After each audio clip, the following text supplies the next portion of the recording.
আল্লাহ তাআলা বলেন ইয়া আইয়ুহাল্লাযীনা আমানু, হে ঈমানদারগণ। কথা খেয়াল করবেন, আল্লাহ বলেন যে হে ঈমানদারগণ, আমিনু, তোমরা ঈমান আনো। যারা ঈমানদার তারা কি ঈমান এনে ঈমানদার হয়েছে নাকি ঈমান না এনে ঈমানদার হয়েছে? ঈমান এনে তারপরেই তো ঈমানদার হয়েছে। তারপরে আল্লাহ কেন বললেন যে হে ঈমানদারগণ তোমরা ঈমান আনো, ওয়া আমিনু, তোমরা ঈমান আনো? কারণ আমরা যে ঈমান এনেছি এটা পূর্ণাঙ্গ ঈমান নয়, আমরা যে ঈমান এনেছি এটা পরিপূর্ণ ঈমান নয়। আল্লাহ এটাই বুঝাইতে চাইলেন যে হে ঈমানদারগণ তোমরা ঈমান আনো। কেমন ঈমান? সাহাবীদের মতো ঈমান। কেমন ঈমান? নবীদের মতো ঈমান। কারণ ঈমান খুব মূল্যবান জিনিস। ঈমান এই শব্দটা খুব ছোট, কিন্তু এই ঈমানের এত শক্তি, এত পাওয়ার, এই ঈমানের মতো শক্তি আর পাওয়ার পৃথিবীতে আর কিছুই নাই। এখন বলবেন হুজুর ঈমান এত শক্তিশালী হয় কিভাবে? ধরেন পৃথিবীতে যত বিজ্ঞানী আছে তারা সবাই মিলে যদি বলে যে আমরা সব বিজ্ঞানী চেষ্টা করে এমন একটা আধুনিক যন্ত্র আবিষ্কার করব যে যন্ত্র দিয়ে আমরা এই পৃথিবী ধ্বংস হওয়া থামিয়ে দেব। যখন এই পৃথিবী ধ্বংস হতে শুরু করবে আমরা আমাদের সেই আধুনিক যন্ত্র দিয়ে এই পৃথিবীর হেফাজত করব, পৃথিবী ধ্বংস হওয়া থামিয়ে দেব। এটা কি সম্ভব? কোনোদিন কেউ পারবে? আওয়াজ করে বলেন, পারবে? এটা কি কোনো বিজ্ঞানীর পক্ষে সম্ভব? এমন শক্তি পৃথিবীর কারো নাই। কিন্তু ঈমান এমন এক শক্তিশালী অস্ত্র, এমন এক শক্তিশালী যন্ত্র, এই আল্লাহর জমিনে যতদিন পর্যন্ত একজন ঈমানদার ব্যক্তি থাকবে, ওই ঈমানদার ব্যক্তি থাকার কারণে আল্লাহ তাআলা এই জমিনকে টিকিয়ে রাখবেন, আসমানকে টিকিয়ে রাখবেন, গোটা দুনিয়াকে টিকিয়ে রাখবেন। আল্লাহু আকবার বলেন। তাহলে ঈমানের পাওয়ার আছে না নাই? ঈমানের শক্তি আছে না নাই? মুসলমানদেরকে আল্লাহ এমন এক শক্তিশালী অস্ত্র দিয়েছে যেটা পৃথিবীর কোনো বেঈমানদের কাছে নাই। সেই অস্ত্রের নাম কি? আওয়াজ করে বলেন, সেই অস্ত্রের নাম কি? ঈমান খুব শক্তিশালী। আমরা মুসলমান ইতিহাস ভুলে গেছি।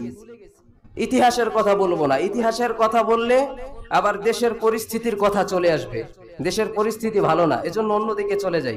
এমন মূল্যবান ঈমান আমরা পেয়েও ঈমানের মূল্য আমরা বুঝি না। কেমন বুঝি না? সহিহ মুসলিম শরীফের হাদিস, দুই কারণে মানুষ জিনিসের মূল্য বোঝে না। কয় কারণে? আরে বলেন না, কয় কারণে? দুই কারণে মানুষ জিনিসের মূল্য বোঝে না।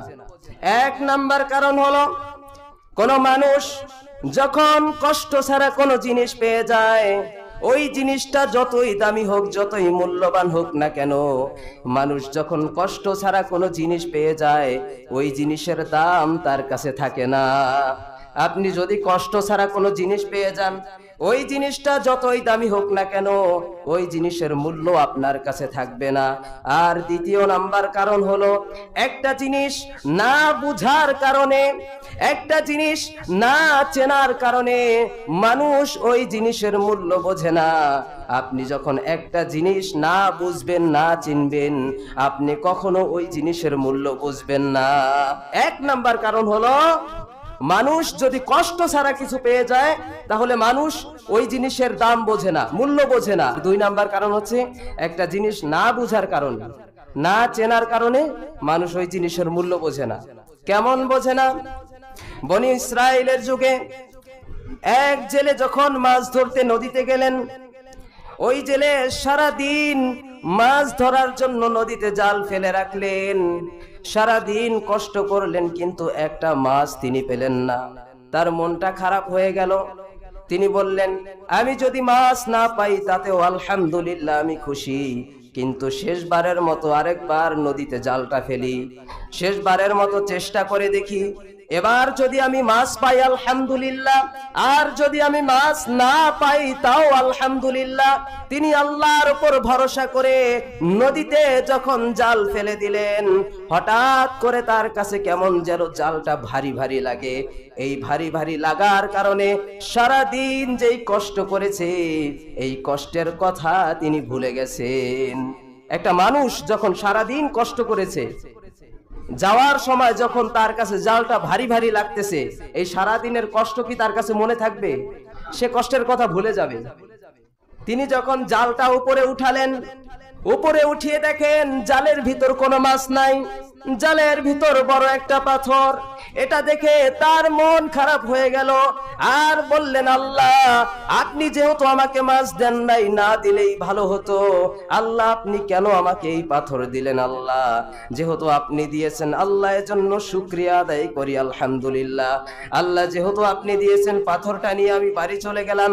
ওই জেলে পাথরটা নিয়ে বাড়ি চলে গেলেন। বাড়িতে গিয়ে বলতেছেন, এই পাথর দিয়ে আমি কি করব? এই পাথরকে বাড়ির সামনে ফেলে রেখেছে। ওই বাড়ির সামনে দিয়ে যখন একজন স্বর্ণ বিক্রেতা যাচ্ছে, পাথরটা দেখে সে ওই পাথরের দিকে তাকিয়ে আছে। ওই স্বর্ণ বিক্রেতা মনে মনে ভাবতেছে যে এত একটা দামি পাথর, এটা কোন বোকা বাড়ির সামনে এমন করে ফেলে রেখেছে। ওই স্বর্ণ বিক্রেতা এবার বাড়ির মালিককে ডাকতেছে, বাড়ির মালিক আছেন? জেলে বলতেছে, হ্যাঁ আমি আছি, বলেন কি বলবেন?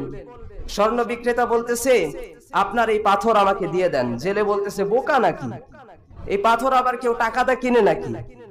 আপনি এই পাথর এমনি নিয়ে যান, এই পাথর আবার কেউ টাকা দিয়ে কেনে? এই পাথর দরকার নেই, আপনি নিয়ে যান, আমি বাড়ির সামনে ফেলে রেখেছি। স্বর্ণ বিক্রেতা বলতেছে যে না, আমি এটা এমনি নেব না, আমি টাকা দিয়ে কিনে নেব, আপনি বলেন যে কত টাকা লাগবে। জেলে বলতেছে, লোকটা তো খুব বোকা, দেন তাহলে আমাকে এত টাকা দেন। যখন টাকা দিয়ে সে পাথরটা কিনলো, টাকা দিয়ে পাথরটা কিনে যখন ব্যাগের ভিতর ভরেছে, এবার স্বর্ণ বিক্রেতা বলতেছে, আপনার কাজ হচ্ছে মাছ ধরা, আপনি হলেন জেলে, যে যেই কাজ করে সে ওই কাজের মূল্য বোঝে। আমার কাজ হচ্ছে স্বর্ণ বিক্রি করা, আমার কাজ হচ্ছে পাথর বিক্রি করা। আমি এই পাথরটা দেখেই চিনতে পেরেছি এটা কিসের পাথর। আপনি তো মাছ বিক্রি করেন, এজন্য এই পাথরের মূল্য আপনার কাছে নাই। এবার স্বর্ণ বিক্রেতা বলতেছে, আমি তো আপনার কাছে টাকা দিয়ে এই পাথরটা কিনেছি, আপনি যদি এই পাথরের বিনিময়ে আমার কাছ থেকে আমার জায়গা জমি ঘর বাড়ি যা আছে আপনি যদি তাও চাইতেন, আমি সব কিছু দিয়ে দিতাম, তারপরেও আমি আপনার কাছ থেকে এই পাথরটা কিনে নিতাম। এই পাথরটা হচ্ছে পরশ পাথর, এই পাথর দুনিয়ায় কোথাও সহজে পাওয়া যায় না। আপনি তো মাছ ধরেন, আপনি তো জেলে, আপনি এটার মূল্য বুঝবেন না। যে যেই কাজ করে সে ওই কাজের মূল্য বোঝে। ঠিক আমাদের অবস্থা তেমনই হয়েছে। আমরা কষ্ট ছাড়া ঈমান পেয়েছি, এজন্য ঈমানের মূল্য আমরা বুঝি না। আমরা কষ্ট ছাড়া, অত্যাচার জুলুম ছাড়া আমরা ঈমান পেয়েছি, এজন্য আমরা ঈমানের মূল্য বুঝি না। ঈমান কতটা মূল্যবান, ঈমান কতটা দামি, এটা আমরা কখনো বোঝার চেষ্টা করি না। যারা যেই কাজ করে সে ওই কাজের মূল্য বোঝে। যারা কোরআনকে বুকে ধারণ করেছে, ইসলামকে বুকে ধারণ করেছে, নবীর হাদিসকে অন্তরে ধারণ করেছে, তারাই তো ঈমান রক্ষা করার জন্য রাজপথে গিয়ে জীবন দেয়। যেমন আমরা এখন এই ঈমানের মূল্য বুঝি না, কেন? আমরা কষ্ট ছাড়া পেয়েছি। আপনি যদি এই ঈমানের মূল্য না বোঝেন, দুনিয়াতে যদি ঈমানের মূল্য না দেন, কিয়ামতের দিন অনেক আফসোস করতে হবে। কেমন আফসোস করবেন? বনি ইসরায়েলের যুগে দুইজন লোক যখন পাহাড়ে গেলেন, দুই বন্ধু যখন একসাথে পাহাড়ে গেলেন, পাহাড়ে যাওয়ার পর তারা এমন কিছু সুন্দর সুন্দর পাথর দেখতে পেলেন। হঠাৎ আল্লাহ তাআলা ওই পাথরের জবান খুলে দিলেন। পাথর এবার বলতেছে, ও ভাই, আমাকে যে নেবে সেও আফসোস করবে, আর আমাকে যে না নিবে সেও আফসোস করবে। এবার দুই বন্ধু বলতেছেন, এটা আবার কেমন কথা? যে নেবে সেও আফসোস করবে, যে না নিবে সেও আফসোস করবে, এটা কেমন কথা? বন্ধু একটা কাজ কর, তুই নে আর আমি নেব না, দেখবো তুই কি আফসোস করিস আর আমি কি আফসোস করি। এক বন্ধু যখন পাথরটা নিয়ে আসলেন, যখন পাথরটা স্বর্ণের দোকানে নিলেন, তিনি দেখে খুবই অবাক হয়ে গেলেন। এই পরশ পাথর আপনি কোথায় পেলেন? এটা তো পাওয়া সম্ভব না, এটা পাওয়া খুবই কষ্টদায়ক। এই পাথর আপনি কোথায় পেয়েছেন? এই পাথরের দাম দেওয়ার মতো সামর্থ্য আমার নাই, তবে আমার কাছে যা আছে তা দিয়ে আমি আপনার থেকে এই পাথরটা রেখে দেব। এই কথা শোনার সাথে সাথে বন্ধু মাথায় হাত দিয়ে জমিনে বসে পড়েছে আর আফসোস করতেছে, হায় কি করলাম, ওই পাহাড়ে আরো অনেক পাথর পাথর ছিল, আমি যদি ওই পাথরগুলো নিয়ে আসতাম তাহলে আমার এই আফসোস করতে হতো না। আর পাশের যেই বন্ধু ছিল সে বলতেছে, তুই তো একটা পাথর এনেছিস, তারপরেও তুই আফসোস করতেছিস, তোর কাছে ভালো লাগে না। কিন্তু একটা বার চিন্তা করে দেখ, আমি তো একটা পাথরও আনি নাই, তাহলে আমার কাছে কেমন লাগতেছে? তুই একটা পাথর এনেছিস, তুই আফসোস করতেছিস, কিন্তু আমি তো একটা পাথরও আনি নাই, আমার কাছে কেমন লাগতেছে? কিয়ামতের দিন যারা ঈমান এনেছে তারাও আফসোস করবে, সামান্য 2 দিনের দুনিয়ার জন্য ঈমানকে নষ্ট করে দিয়েছি। কিয়ামতের দিন ওই ব্যক্তিরাও আফসোস করবে। তখন কাফের বেঈমানরা দেখে বলবে, ওহে ভাই, আপনি তো দুনিয়ায় ঈমান এনেছেন, আপনি আফসোস করতেছেন, আর আমরা তো দুনিয়ায় ঈমান আনি নাই, আমাদের কি অবস্থা হবে? একটা বার কি চিন্তা করে দেখছেননি আমাদের কি অবস্থা হবে? আপনারা তো ঈমান এনেছেন, আপনারা আফসোস করতেছেন, আর আমরা তো ঈমান আনি নাই, তাহলে আমাদের কি অবস্থা হবে?